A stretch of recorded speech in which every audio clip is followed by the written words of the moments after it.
there will come a point, I believe, where in a general currency collapse, real asset values will detach themselves from the declining value of money. In other words, property, you'll see property prices stabilize at some stage and then rise.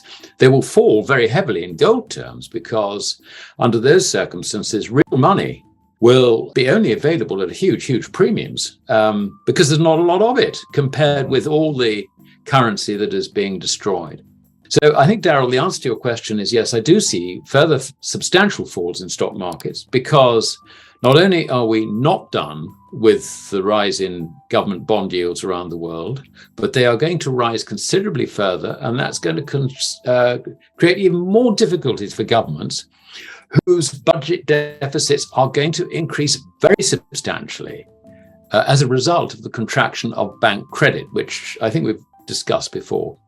Bank credit is what all GDP transactions are settled in. Therefore, when you see changes in GDP, it's not necessarily reflecting, improvements in the economy or recession, deterioration in the economic outlook, whatever it might be. No, what it's actually reflecting is the amount of credit deployed in the economy. And if the banks contract the amount of bank credit, bingo, you find GDP collapses. And this is what we now face because, as we've said many times before, the commercial banks are very highly leveraged. They now see the economic outlook as deteriorating quite rapidly. They cannot afford not to really rein in their loans to the private sector. And this is particularly small and medium-sized businesses who find that liquidity is just completely dries up. So what happens then is you find that businesses start going bust en masse. And it's not necessarily the big businesses who can rely on government contracts or whatever. Or you find the central bank turns around and says to the commercial banks, for goodness sake, you cannot foreclose on, I don't know, name any big business you like, from mining to manufacturing in your country. They will be lent on to keep the big businesses going. Okay, so if that's the case, I've got to close down everybody else because I'm over leveraged. My balance sheet, I've got to look after my shareholders. To hell with the regulator, I've got to look after my shareholders. And that's the position that bankers are rapidly getting themselves into. So we can see that with credit withdrawn from the economy, this is commercial bank credit being withdrawn from the economy, we face not only sharply rising prices as a result of the falling purchasing power of our currencies, but a falling GDP as well. Now, this is a lethal combination as far as the authorities are concerned, because this is reflected in rapidly increasing budget deficits, which have to be financed. Oh, but we've got a problem, Houston, because it's all very well saying that, we're going to need to borrow another $1 trillion or $2 trillion or $3 trillion or $4 trillion, whatever the figure is. But this is on rising bond yields. The market is not going to let us have this, to finance this at the levels to which we have become accustomed. So this is a situation which could begin to very rapidly deteriorate. And under those circumstances, I would not hold any equities, nor would I hold any fixed interest bonds.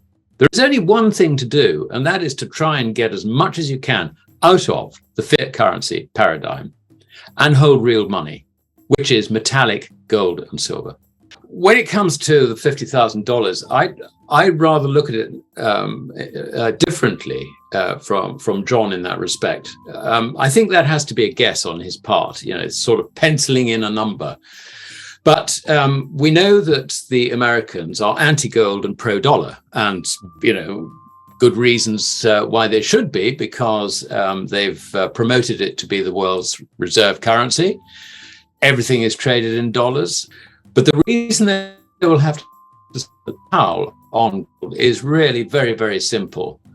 With the dollar collapsing under what is sort of commonly termed hyperinflation, but I think a better description is just complete loss of credibility and purchasing power. Under those circumstances, the only way they can stabilize it would be to go back to accept that really is gold, and they need to anchor the dollar to gold. Mm-hmm.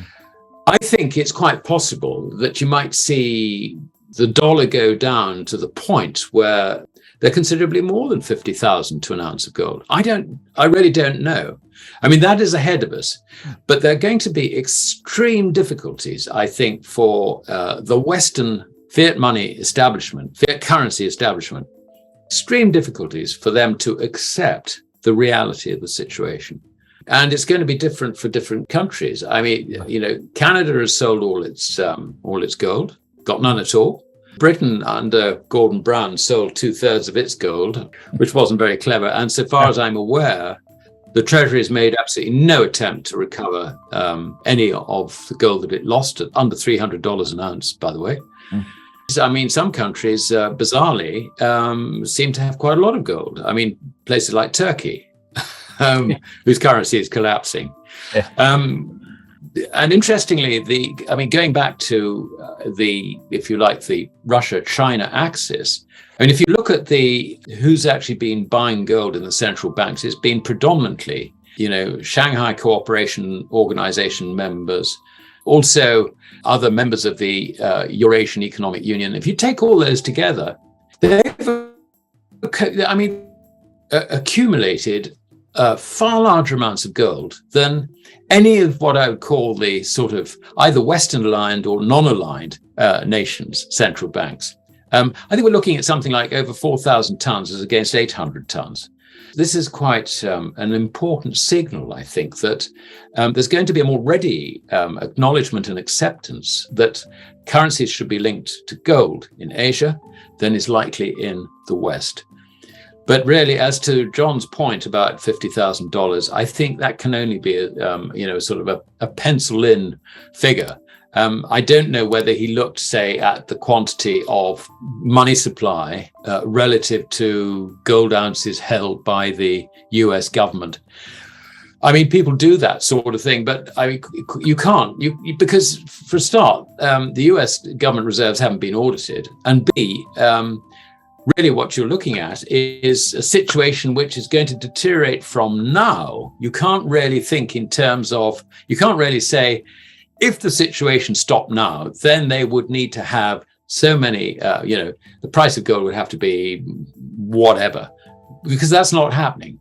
This is, we're getting a rapidly deteriorating and accelerating deteriorating condition for fiat currencies. So we cannot guess what the outcome will be in that sense. But what I can tell you is that they will have to go back to accepting that gold is money and all the rest is credit.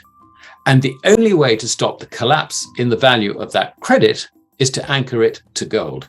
How long that will take, what we will have to go through to get to that point, I have no idea. All I just know is it's going to be very, very difficult for us because we don't, our economic establishment just don't understand money.